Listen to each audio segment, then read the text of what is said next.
Gareth, back at home on Saturday, and Notts County are the visitors. Are you expecting perhaps a different style of play from Notts as you did at the weekend against Bromley? Yeah, every team's different, and we've got to respect every team's strengths and hopefully exploit their weaknesses. But they're a good side.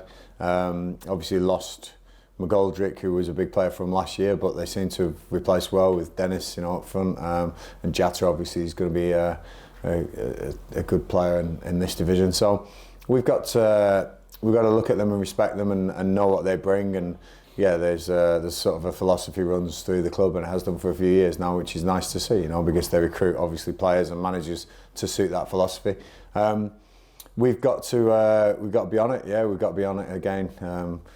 Different styles, different tests. Yeah, Notts County have actually played Bromley, and we've been watching that game. But no, really looking forward to it. And back at home, it feels like a while since we've been here, which is crazy because it's only been a couple of weeks. But it's nice to be back at home. I think the schools are all back. People are back from their holidays. So I've been told there's a very decent crowd coming down as well. So that's going to be really nice to hopefully entertain the crowd and show them what the noise is all about at the moment, because the boys definitely deserve credit for the way they've been playing and giving everything on the pitch.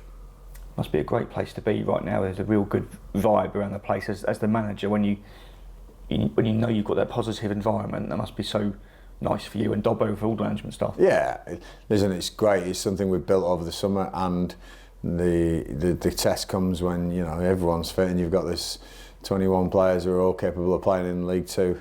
All capable of playing in a top team in League Two, and your selection issues come, and all I can ask for is the boys to keep with us, and there will be chances for everyone, and that's important. I think we'd rather be in a squad that's depth heavy and good players, rather than only having a few good players and you're always going to play, but we end up finishing low in the table. It's this achievement we want to do, and we'll do it together. Great place to be at the moment, as you say. The training ground's buzzing. Yeah, one or two knocks, which we're going to have a look at. But on the whole, really pleased with how the first 7 games has gone. We really relish every challenge now, and the boys go into the games believing they can win them. Lovely. Gareth, thanks ever so much. Matt, all yours. You found a way again last Saturday. Yeah, we found a way, and you're looking back at, and the referee looks like he's got the decision wrong probably and we admit that, I think on the whole game, chances created and everything, Bromley will say they had a couple of clear cut chances better than us, but we started Josh Andrews with a couple of really good chances. It could have been a high scoring game, that, and 2-2 it was, but it could have been a lot more. There was uncharacteristic mistakes from us at the back, but there's some real good performances going forward, especially second half, and then the changes come on, and they're not weakening any to they're just strong players. Sam Vokes, Gareth McCleary, Johnny Smith, Aaron Rowe. It's great names to be able to bring off the bench and influence a game, and they certainly did that. So it was definitely an all-out Kent derby that I haven't experienced before. Enjoyed it. Great to come away with a point, but we've got to focus now on what we can do going forward with Notts County on Saturday. Have you got a squad now where you can use those subs as what they call rugby finishers, rather than just people to fill the gaps as it goes? Listen, we only Gareth is still building up. He had an injury in pre-season. Aaron Rowe's getting about there now, which is great. Again, Sam Vokes, 35 years old, he's coming on, and I think the reason Josh Andrews is playing so well at the moment is because Sam's guiding him and mentoring him, so both of them two competing for that position. I love my big man, but also you don't always have to play with the big man, and then and Johnny has missed a lot of football. He hasn't played a great deal of games this season at Wigan, but again, it's all about the balance and the timing of when you put people in for starts, when you bring them off the bench, and believe me, as a football manager, unless you've done it, it's quite a juggling of many factors, and you've got to get them right. And often you don't, but sometimes you do. And I think the subs have made a real impact this season. I'm really pleased with the changes from the bench in all the games. I think we've proved we're a strong, deep squad, even though we've only got this 21 really that I've talked about. But it's deep enough for me, and yes, quality throughout. And proper competition for places, I suppose. Yeah, absolutely. we definitely are flushing more or less every position now. You know, it's quite good. You know. I look around the squad thinking he can play there. You've got multi-positional players like your Robbie McKenzie's, you know, and Elliot Nevitt could probably fit in everywhere. Johnny Williams, who we spoke to today, he's just, you know, Swiss Army knife at times in that midfield. He can go anywhere, you know. So really pleased with how everyone's adapted to my style, my way of doing it. But also, I've been really impressed with the boys. You know, they're way ahead of where I thought they would be as people and footballers, and you know, we have a few of these values meetings we talk about and what it takes to represent Gillingham and what it takes to be a Gillingham player. And believe me, it's not just great football, it's not just fitness, it's not just technical brilliance, it's off the pitch how you are as a person as well. And I want that to be echoed around the community, because the fans, I think, feel part of it, and they feel like they can connect with the players. It's really important at a football club, and yeah, I'm loving it at the moment. But I always caveat that with, doesn't always go great, you know. And test of people is when you go through some tough times. What are they like? And I've obviously yet to taste anything like that yet. But we will surely need each other at some stage, and I'm ready for them days. Another side in form, Notts County on Saturday, and I know, looking at what the football they play, there'll be a different challenge for you. But what are you expecting from them? Yeah. Some good technical players on the ball, you know. They've got goal threats without a doubt in Dennis and Jatta, you know. They have some solid defenders as well, which we're going to have to be at our best to break down. So, you know, I'm a big one on the opposition. I do like to analyse the opposition and see what they've got and see what strengths they have and see where I could possibly break them down. And there'll be nothing different from Saturday, and I've been doing that. But you never know, some surprises on the day, you know. People do come with surprise formations, selections. They have some good players, and we've got to be very wary of that. Every team has at this level. Just the little extra bits that we can do sometimes are important, and I'll be asking the boys, can we add these little bits to our game? I think you talked about Notts County's identity as a team over the past couple of seasons. How close are you to having that here at Gillingham? Yeah. Listen, my identity is an adaptable winning manager. We're not nice to play against, you know, we're hard to beat, and I think we're seeing those types of things, you know, very organised. I pride myself in organisation. It's crazy, we were talking about this morning, myself and Dobbo, you know, I was an out-and-out attacker, winger, and I pride myself on being organised and solid. I really do, you know, and it's amazing. I don't know why that is. You know, you'd think that I'd want to coach just all out flair and getting at people and shooting from 40 yards, you know, like I used to do. But for some reason, I seem to be very cautious and always thinking about the what if scenario. Whereas, you know, Dobbo coaches and takes a lot of the forward stuff, and we have the patterns that we use going forward. Yeah, it's a really interesting sort of dynamic. But identity-wise, yeah, we can always be better. Perfection doesn't exist. I keep telling the boys that, but keep striving for it. Be consistent. Be this team, and so the identity's getting there. But I want more. I always want more, and that's, I think, as a manager, that's a good trait to have. 19 unbeaten as a club, 16 under your stewardship as well. I'm not going to ask you whether you have to pinch yourself, because there's a lot of hard work underneath that. Yeah. But it is a heck of a run, isn't it? So it's a great run. It really is, you know, and I can't thank the boys enough for everything they've done, and my staff. You know, they've all bought into me the day I walked in. I still remember the day I walked in. I had a meeting with the staff, talking about what we think is not going great this season, what hasn't worked, and what could work, and how the boys are. And I always remember that meeting. Staff were great. They were very vocal, and I wanted that. And yeah, they've been great, and the players from day one have bought into what I wanted to do, and I can't thank them enough. You know, they are the people on this run. You know, everyone says, the manager, no chance. The players are the ones on this run. They are great. They are really good. They believe, you know, and when we say find a way at the end of the game to win, we don't, you know, of course we practice corners and set pieces, and we'll practice breaking teams down, but some of the stuff the boys do at the end of games to get back in it is just brilliant. It's them, and they deserve a lot of credit. And personnel for Saturday, you mentioned 1 or 2 knocks. I know there were at Bromley and Coleman. I think you mentioned Bradley Dawson available for that game. Where are those guys at? Yeah, again, without giving too much away, we're still nursing a couple of knocks from the weekend, and we'll have to do that. You know, nothing new really, and Shadrach Oggy and Seb Palmer Holding are very, very close now, which is brilliant. So whether they involve them this weekend or not, we'll see. But yeah, we had obviously, like you say, Daki and Marcus and Travis all missing out on the squad. Daki had a knock on the back of his knee, and again, all coming back into contention. So there's a couple that concern me from Saturday, but whatever team I put out, I believe will be capable of winning that game, especially with the fans behind us, which they will be. And just briefly on Connor, I know it's a longer term injury, but do you have any sort of lead time on that, what that might be? Yeah, no, not yet. I think Connor's still in the infancy of his injury, and you know, people see him still on his crutches and walking in his boots, so you know, it's something that he's going to take a time. I don't want to put any pressure on Connor.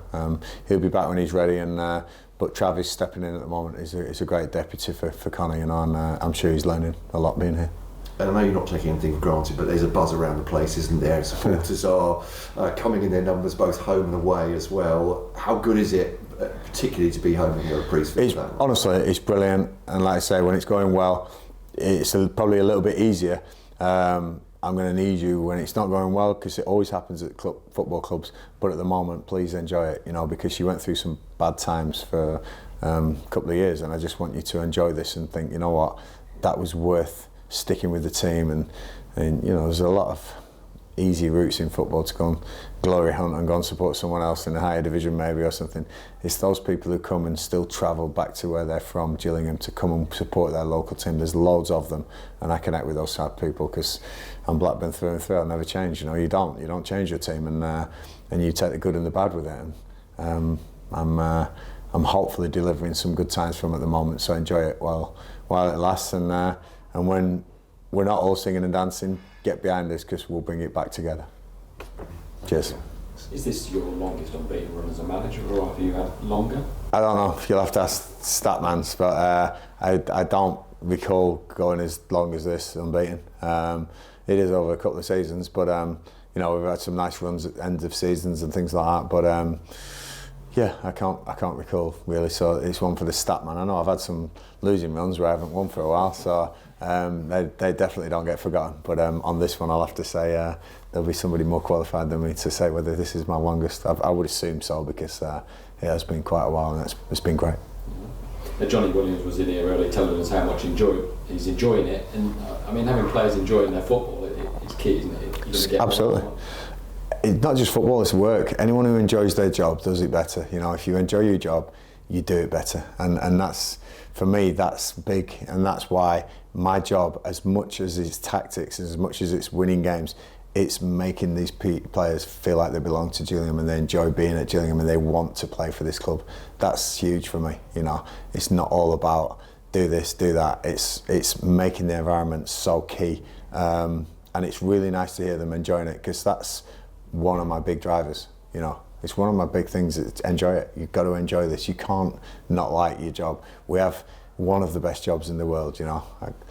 Obviously, I do love my music, and a lead singer in a multi-million-pound selling band would be a cool job. But if I have to settle for this, I'll make sure that they enjoy this environment, and this is an amazing time in their lives, in the team, out the team, even in the treatment room. I know it's tough sometimes, but wow, I want you to be part of Gillingham.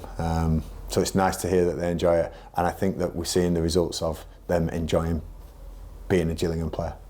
You've talked about some of the players that you recently signed that are getting close to full fitness and stuff like that. It seems like there's 4 or 5 players that aren't quite there yet, so there's a lot more to come, perhaps. Yeah, honestly, Seb Palmer Holding, for me, he's going to be, I said like a new signing, he is a new signing, but it's like we've waited, you know, quite a while now for this, and I think glimpses in pre-season were great of Seb's work rate, but he knows he's you know, you've got to wait your turn now, because the boys are grabbing it by the horns and going, right, I want to play every week, I'm going to give you my all, you know, and that's what I'm after, you know, and it's going to be tough for me.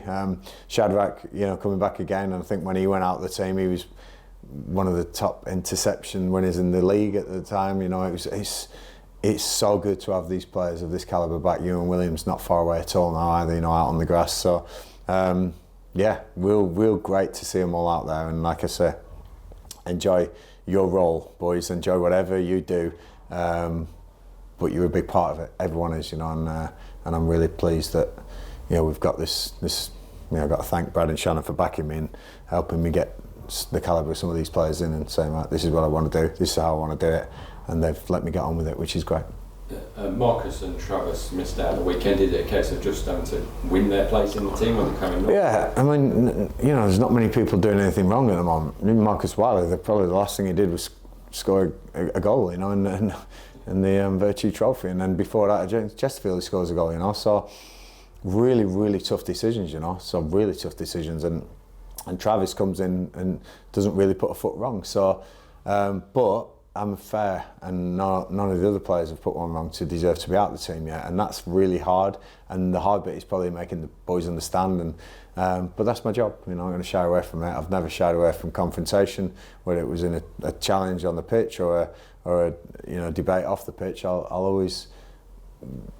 I'm not always right, but I have to do what I'm in charge because people want me to put my decisions in there, you know. So yeah, that's the way it's got to be, and it is tough sometimes because I've got a lot of empathy, and I've been in that position, and I feel for these players because everyone just wants to play and show what they can do. So we'll try and share it up as much as we can.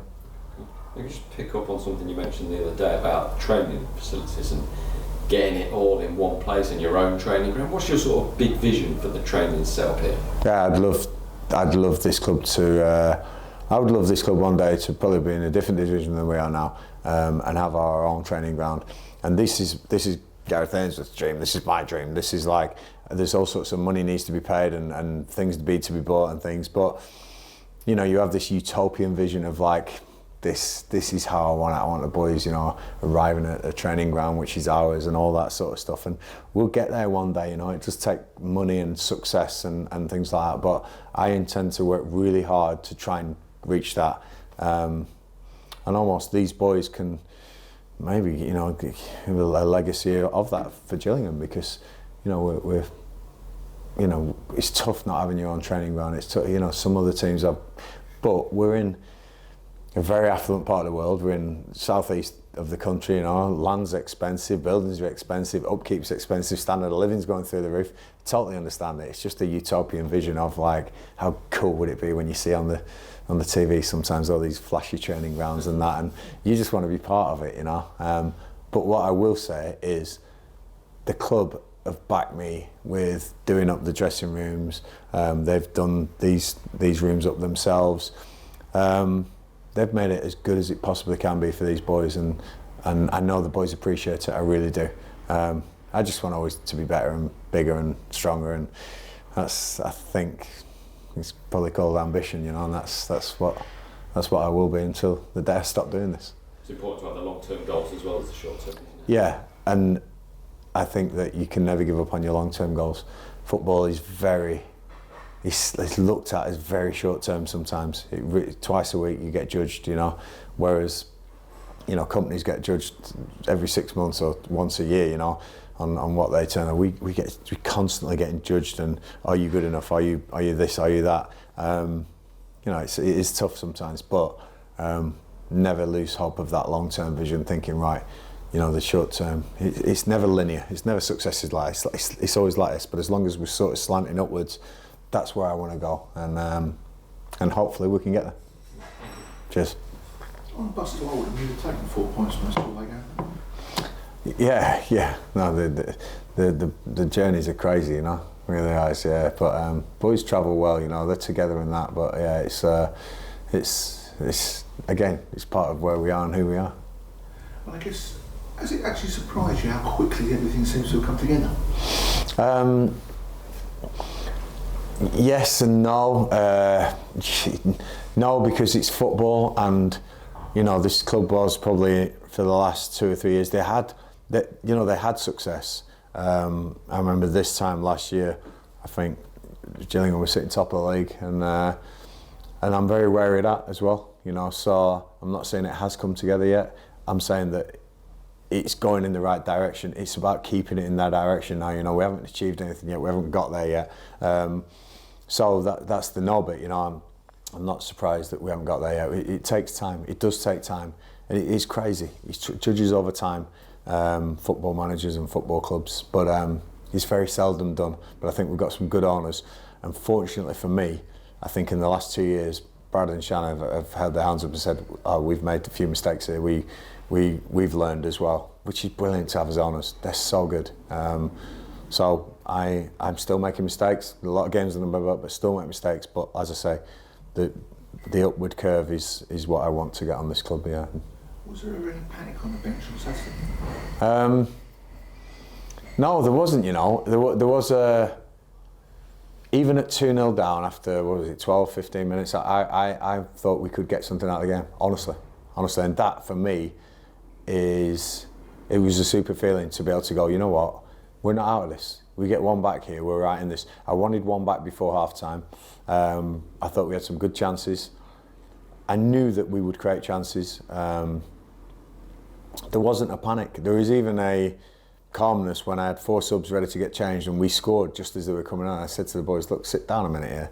These lot look like they might be hurting Bromley a little bit. And then when Bromley started coming back on top, I thought, right, now's the time to make the subs. But no, never a panic, honestly. Never a panic. There was obviously footage was shown of me sort of, you know, I'm going to stand up for my players, and I was disappointed on a few comments about my players from opposition people, and so I stuck up for my players, and the players need to know I'm there for them. There was obviously the contentious decisions with the referees and things like that, but at the end of the day, I think that over what we've done, you know, we've deserved to get something out of that game. I heard somebody say, oh, it's daylight robbery that Gillingham got something out of the game, and I'm thinking, probably wasn't daylight robbery. It's probably just a bit. It wasn't a robbery. It wasn't like we were absolutely dominated. I think it was our toughest test so far, without a doubt. But I still believe we did more than enough to score 2, 3, 4 goals that day. As a fan, first and foremost, can I say tongue-in-cheek, it's makes a nice change to get a penalty like that rather than concede them? Yeah, listen, and the referees have got a tough job. You know, it looks on review that he's made the wrong decision, but having said that, you know, no, it's quick. It's a quick challenge in the box, you know, and it's just he's just give it to us, and that happens sometimes. But what I will say is, no Bromley player like argued with his decision at the time. I for one saw it at 100% speed and quick speed, and I thought that's a definite penalty.